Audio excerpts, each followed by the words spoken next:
पूरणाय भस्मांगराय महेश्वराय नित्याय शुद्धाय दिगंबराय तस्मै नकाराय नमः शिवाय।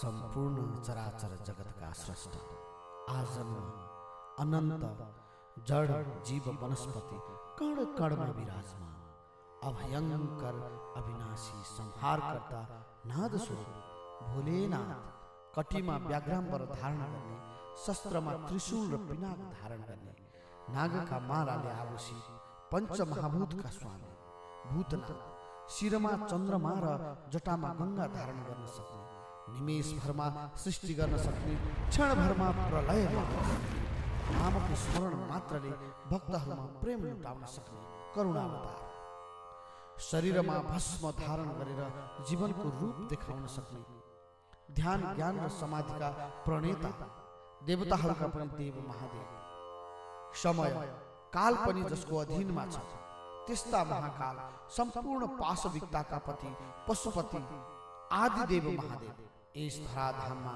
माता शक्तिका साथ शिवशक्ति स्वरूप भएर कैलाश पर्वतमा निवास गर्नुहुन्छ।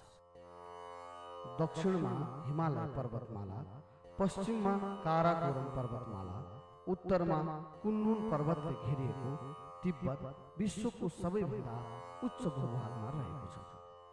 विश्वकै जटिल र फरक भौगोलिक बनावट रहेको यस भूभागमा विशेषतः बुद्धिस्ट धर्मावलम्बीको तिब्बतियन सभ्यता अनुभव गर्न पाइन्छ।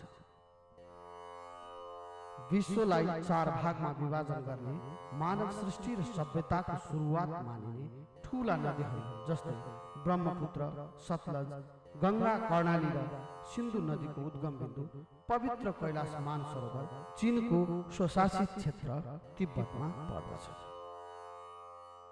यस्तो पुण्य स्थलको यात्रा गरेर दर्शन गर्न र मानसरोवरको पवित्र जलपान गरेर पंच शरीरलाई शिवमय बनाउन पाउनु सम्पूर्ण सनातन हिन्दू धर्मावलम्बीहरूको लागि परमानन्दको अनुभूति गर्नु। आबरु बेसी हुँदै रसुवागढीसम्मको करिब 165 किलोमिटरको यात्रा हामी 7 घण्टामा पुरा गर्दछौँ। काठमाडौँको उत्तरतिर पर्ने राजधानीको छिमेकी जिल्ला नुवाकोट हुँदै गरिने यस यात्रामा नुवाकोटको प्राकृतिक सुन्दरता अवलोकन गर्दै, पहाडका नागबेली घुम्तीहरूसँग रमाउँदै, गल्छीहरूसँग मितेरी गाँस्दै, बाटोमा पर्ने साना साना बजारहरूमा भोक तिर्खा मिटाउँदै, त्रिशुली नदीको सरगममा बहलिँदै, किनारै किनार हुँदै र फेरि पहाडका नागबेली बाटो हुँदै हामी पहिलो दिनको यात्रालाई रसुवागढी नाकासम्म पुगेर पिट मार्दछौँ। रसुवागढीमा नै उपलब्ध रहेको होटलमा भोजन गरी रात्रि विश्राम पनि त्यहीँ गर्दछौँ। दोस्रो दिन टोली प्रमुखको आग्रहसँगै चिया नास्ता गरी नेपालको अध्यागमन र चाइनाको नाकातिरको सम्पूर्ण कागजी काम सकेर नाका पार गर्दै चाइनाको भूभागमा पहिलो पाइला राख्दछौँ। उच्च हिम श्रृङ्खला, कञ्चन जलप्रवाह, धुपी र सल्लाहले सजिएका कोणधारी जङ्गल, पहाडका काठलाई छेडेर बनाइएका सुन्दर कालोपत्रे सडकका घुम्तीहरूको प्रत्यक्ष अनुभवले हामी प्रफुल्लित हुँदै प्राकृतिक सुन्दर रचनालाई अवलोकन गर्दै अगाडि बढिरहेका छौँ। यात्राका क्रममा नेपालपट्टि चाइनाबाट देखिने गणेश हिम श्रृङ्खला पर्वतले यात्रालाई अझ मनमोहक बनाउँछ। यो सुन्दर सहर केरुङ सहर हो। यात्राको दोस्रो दिनको विश्राम र भोजन यही सहरमा नै गरिन्छ। चाइनाले करिब 1.5 वर्षमा तयार गरिसकेको यो सुन्दर सहर समुद्री सतहदेखि 2900 मिटरको हाइटमा रहेको छ। तेस्रो दिन तल्लो केरुङबाट यात्रा सुरु गरेर माथिल्लो केरुङ हुँदै विभिन्न प्राकृतिक सुन्दर दृश्यहरूको अवलोकन गर्दै हामी यात्रामा अगाडि बढ्दछौँ। यात्राकै क्रममा बाटोबाट देखिने अग्ला अग्ला पर्वतमालाहरू, श्वेत हिम श्रृङ्खलाहरू, कोणधारी जङ्गलहरू र पहाडले बनाएका खोजहरू हेर्दा हेर्दै यात्रा गरेको पत्तै पाइँदैन। त्यसै गरी यात्राकै क्रममा पुगिएको उच्च समथर भागको तोरी खेती, जौ खेती र अनेक प्राकृतिक सौन्दर्यताले मन प्रफुल्लित बनाउँछ।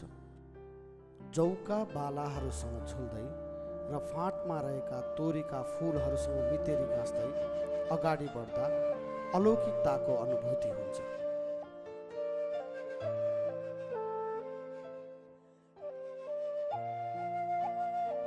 पहाडका मरुस्थल जस्ता देखिने अग्ला ठाउँहरूमा लागेको कुहिरोसँग लुकामारी खेल्दै हामी घुन्टाला पास पुग्दछौँ। समुद्री सतहदेखि 5226 मिटरको हाइटमा रहेको यस ठाउँ अत्यन्तै मनमोहक देखिन्छ। विशेषतः यही बाटो हो निर्जर मरुस्थलको अवलोकन गर्दै हामी अगाडि बढ्ने।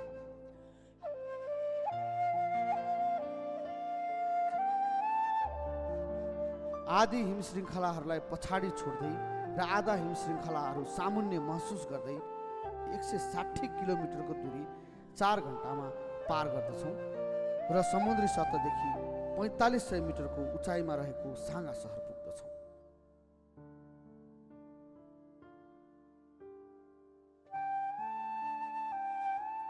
यात्राको क्रममा तीर्थयात्रीहरूलाई नमस्ते होलिडेजले शुद्ध शाकाहारी भोजन गराउँछ।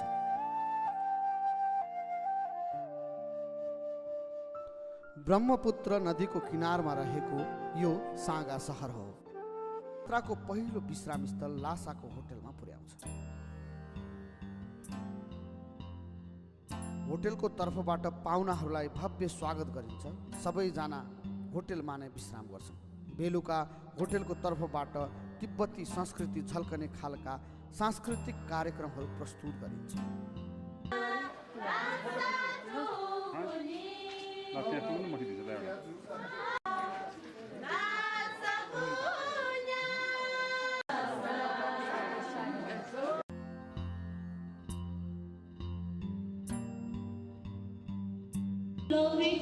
And into the dinner.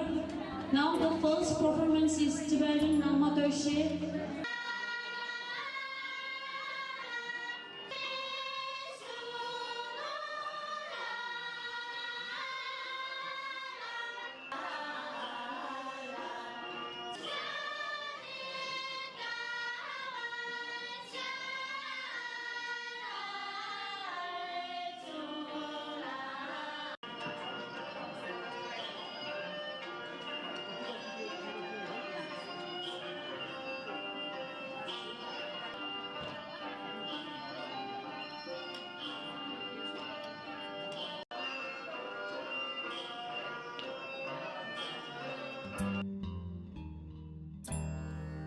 Tibetan महिलाहरूको गीत, नाच र याक नृत्यले यात्रीहरूको मन प्रफुल्लित बनाउँछ।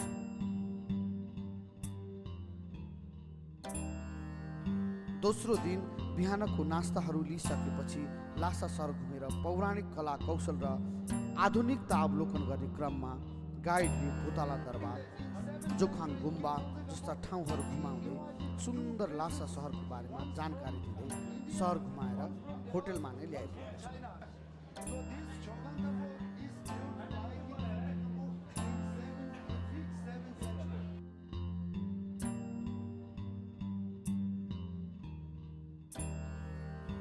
लासा सहर घुम्ने क्रममा त्यहाँको भव्य कला कौशल संस्कृति र विविधतासँग रमाउँदै ती कला कौशल र संस्कृतिलाई आफ्नो क्यामेरामा कैद गर्न लालायित देखिन्छन्।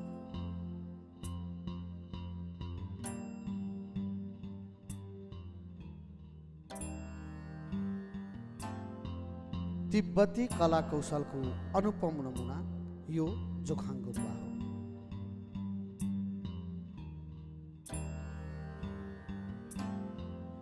लासा सहर घुम्ने क्रममा तीर्थयात्रीहरू तिब्बतको प्रख्यात पोताला दरबार पुग्दछन्। रात्रिकालीन विश्राम होटलमा नै हुन्छ। बिहान उठेर नित्य कर्म गरी चिया नास्ता गरेर तेस्रो दिनको यात्रा सुरु हुन्छ।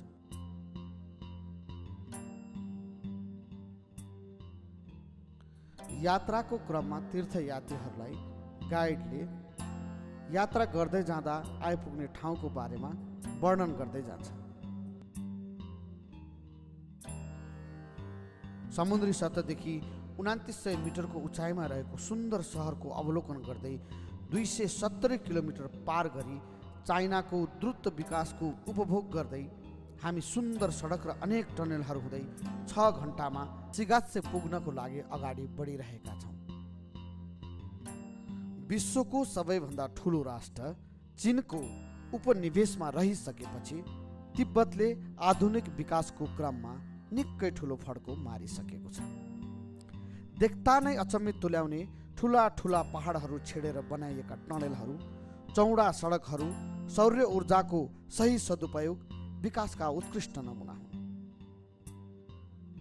चारैतिर पर्वतमालाले घेरिएको समथर भागमा रहेको यो तिब्बत सहरलाई मनमा सजाउँदै समथर फाँट, टाढाबाट देखिने पोताला दरबार, नागबेली नदी आँखामा सजाउँदै अगाडि बढिरहँदा लासाबाट केरुङ हुँदै भविष्यमा काठमाडौँ आइपुग्ने लामो रेल देख्न पाउँदा सबैजना उत्साहित हुँदै रेल हिँडेको तर्फ हेरेर सुन्दर सपना सजाउँछ।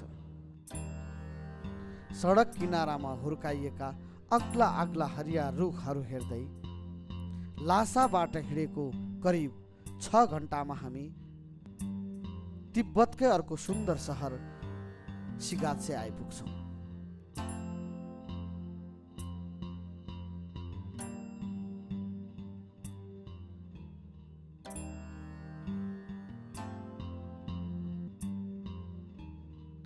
त्यस दिन सिगात्सेमै रहेको होटेलमा विश्राम गरेर बिहान उठी नित्य कर्म सकिसकेपछि होटेलले उपलब्ध गराएको शुद्ध शाकाहारी नास्ता गरेर हामी सिगात्सेबाट साङ्गाको लागि अगाडि बढ्दछौँ।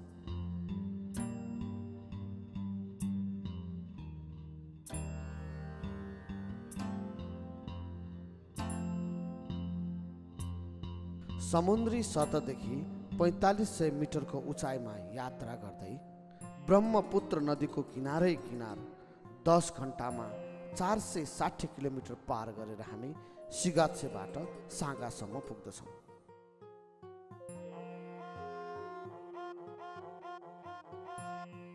केरुङ मार्ग हुँदै यात्रा गर्ने तीर्थालुहरू र काठमाडौँ लासा हवाई मार्ग हुँदै यात्रा गर्ने तीर्थालुहरूको सङ्गम बिन्दु साङ्गा सहर पुगे पश्चात यसै कम्पनीका सहयोगी कुक र शेर्पा टिमहरूको न्यानो स्वागतसँगै बेलुकाको भोजन गरी एक रात साङ्गामा नै यात्रा विश्राम गरिन्छ।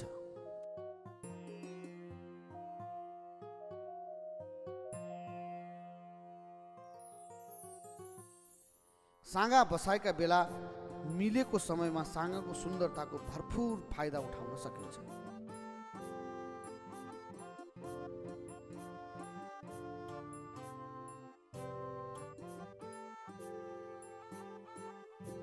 बिहान चिया नास्ता सकेर साङ्गाबाट मानसरोवरसम्मको यात्रा सुरु हुन्छ।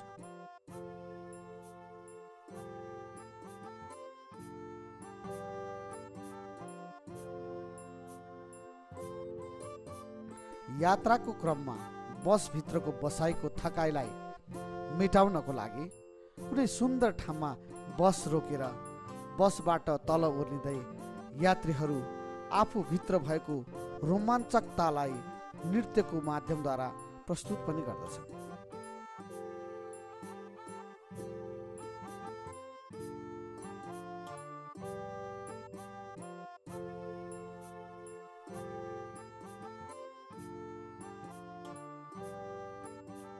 ठुला ठुला समतल फाँटहरू, अग्ला हिम श्रृङ्खलाहरूको प्रत्यक्ष अनुभव गर्दै समुद्री सतहदेखि 4500 मिटरको उचाइमा रहेको तिब्बतका विभिन्न सुन्दर ठाउँहरूको अवलोकन गर्दै चाइनाले यातायात, सञ्चार, बिजुली र अन्य धेरै कुराहरूमा गरेको द्रुत विकासहरूलाई नजिकबाट निहाल्दै 466 किलोमिटरको दूरी पार गर्न मानसरोवरतर्फ अगाडि बढिरहेका छौँ।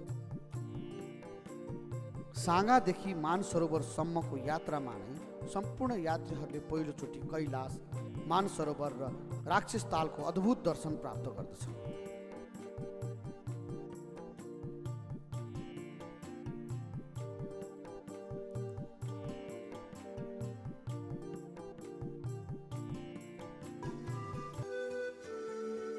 साङ्गाबाट मानसरोवरसम्मको यात्रामा बीचमा पर्ने सुन्दर दृश्यहरूले अत्यन्तै आनन्दित तुल्याउँछ।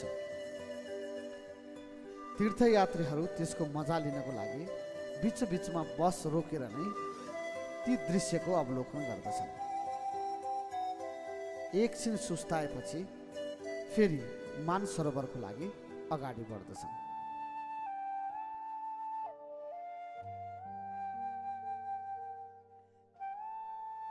यात्राका क्रममा नमस्ते होलिडेजले यात्रीहरूलाई शुद्ध शाकाहारी भोजन गराउँछ।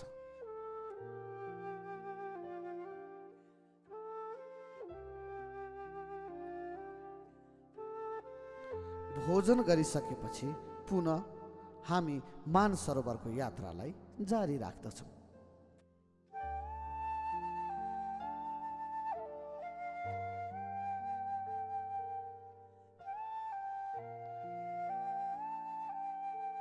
बाटो पार गर्दै जाँदा सडक किनाराका ठुला फाँटहरूमा देखिएका भेडाका बथानले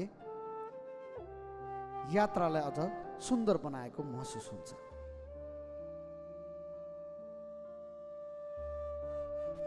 साँगाबाट प्रस्थान गरेपछि हामी नेपाली समयअनुसार करिब 2 बजेतिर हुर्चु भन्ने स्थानमा पुग्दछौँ, जहाँबाट एकैचोटि कैलाश पर्वत र मानसरोवर तालको दर्शन प्राप्त हुन्छ।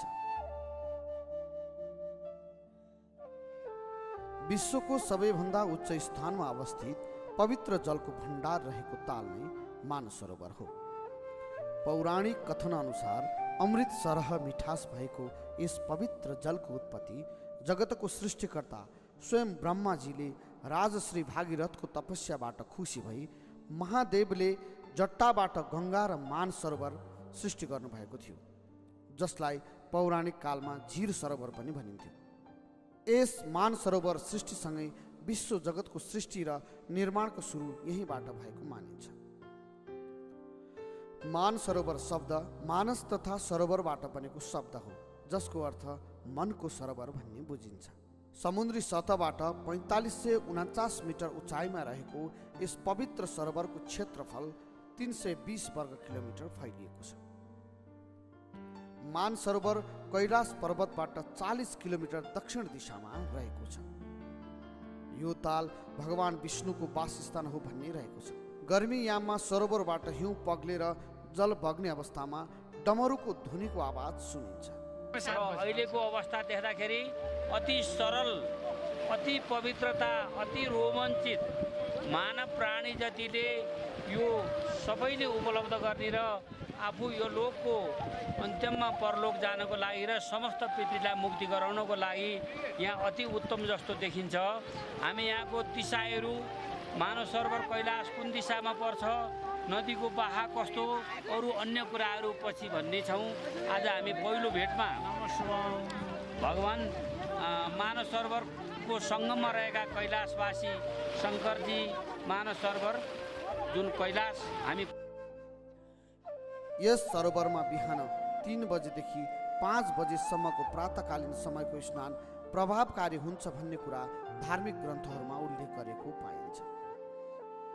मानसरोवर तालसँगै रहेको राक्षस ताल पनि अत्यन्तै मनमोहक देखिन्छ। रात्रि विश्रामको व्यवस्था मानसरोवरमा नै मिलाइन्छ।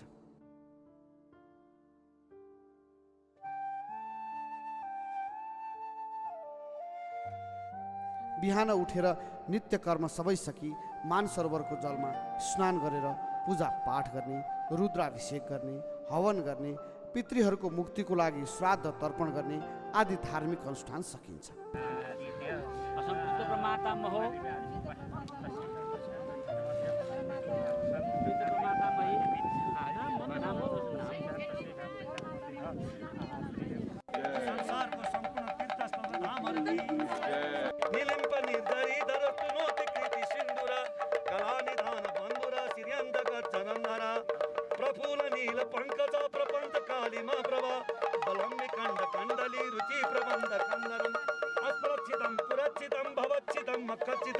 गजाचिदं कच्चिदं तमंत कच्चिदं भजे देवाय गतिमा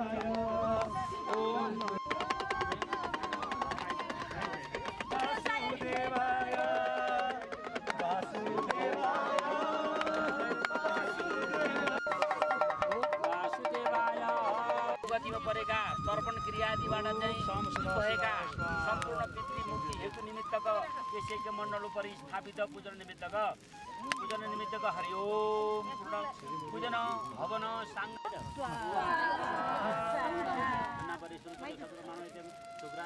कैलाशपति महादेव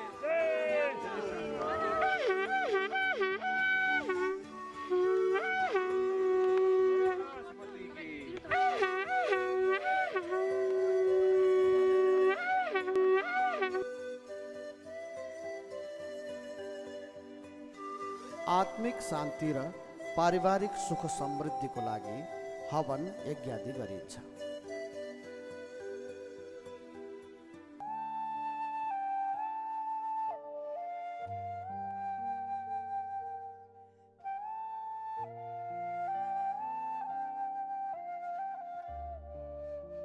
सम्पूर्ण धार्मिक अनुष्ठान सकिएपछि भोजन गरेर 4700 मिटरको उचाइ हुँदै 1 घण्टाको समयमा विभिन्न सुन्दर दृश्य अवलोकन गरी 40 किलोमिटरको दूरी पार गर्दै हामी मानसरोवरबाट दार्चेनसम्म पुग्दछौँ।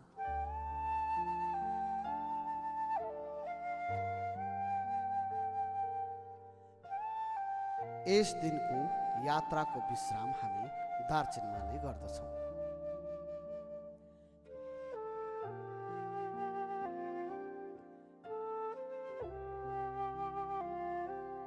भोलिपल्ट यमद्वारको परिक्रमा गरी दिव्य कैलाश पर्वतको परिक्रमा गर्न पैदल यात्रा सुरु हुन्छ।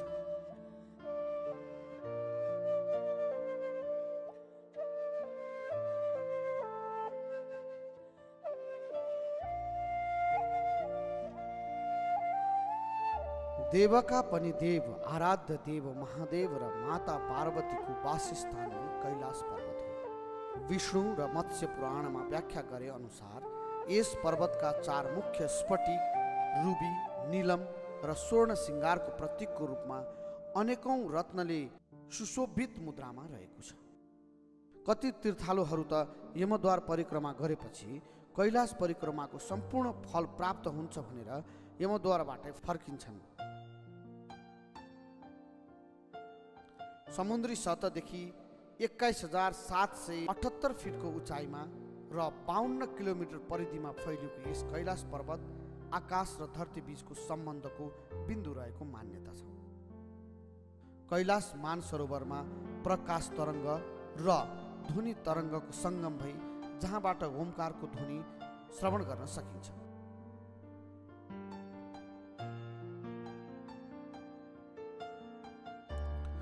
कैलाश परिक्रमाको पहिलो दिनको पैदल यात्रा सम्पूर्ण तीर्थयात्रीहरू आफ्नो मनोकांक्षा शिव भगवानका समक्ष राख्दै भोलेनाथलाई याद गर्दै अगाडि बढिरहेका छन्। यात्रा गराउने संस्थाले उपलब्ध गराएको गाइड, कुकहरूको साथ र सहयोगले अझ यात्रामा रोमाञ्चकता थपिदिन्छ। दोस्रो दिन देरापुगदेखि 22 किलोमिटरको यात्रा 8 देखि 10 घण्टाको बीचमा 4790 मिटरको हाइटमा रहेर गरिन्छ। कैलाशबाट निस्किएको भागीरथ गङ्गा कैलाश पर्वतको चरण स्पर्श गरी धरतीमा जलप्रवाह हुँदै मानव सृष्टि र सभ्यताको सुरुवात गर्दछ। बाटोमा देखिने विभिन्न प्राकृतिक सुन्दरताले यात्राको थकान पनि मेटाइदिन्छ। पैदल यात्राद्वारा परिक्रमा गर्न असमर्थ हुनेहरू घोडा चढेर पनि परिक्रमा गर्न सक्दछन्। कैलाश परिक्रमाको पहिलो पडाव दार्चेन यमद्वारदेखि 4900 मिटरको उचाइ र 12 किलोमिटरको दूरी पार गरेर 6 घण्टामा हामी देरापुगसम्म पुग्दछौँ। त्यस दिन देरापुगमा विश्राम गरिन्छ। हिन्दू धर्म अनुसार यस कैलाश पर्वतलाई एक पुरा परिक्रमा गर्दा जीवनको एक चक्र बराबरी, 12 पटक परिक्रमा गर्दा पछिल्लो जन्म सहितको पाप समेत नाश हुने र 108 पटक परिक्रमा गर्दा मानव जीवनबाट नै मोक्ष प्राप्त भई भगवानमा लीन वा भगवत्व प्राप्त हुनेछ भन्ने पौराणिक मान्यता पनि रहेको छ। पौराणिक कथन अनुसार देवगण, ऋषिगण, राक्षसगण, रावण, भस्मासुर, अन्धकासुर आदिले यही कैलाश मानसरोवरमा तपस्या गरी वरदान प्राप्त गरेका थिए भन्ने भनाइ छ।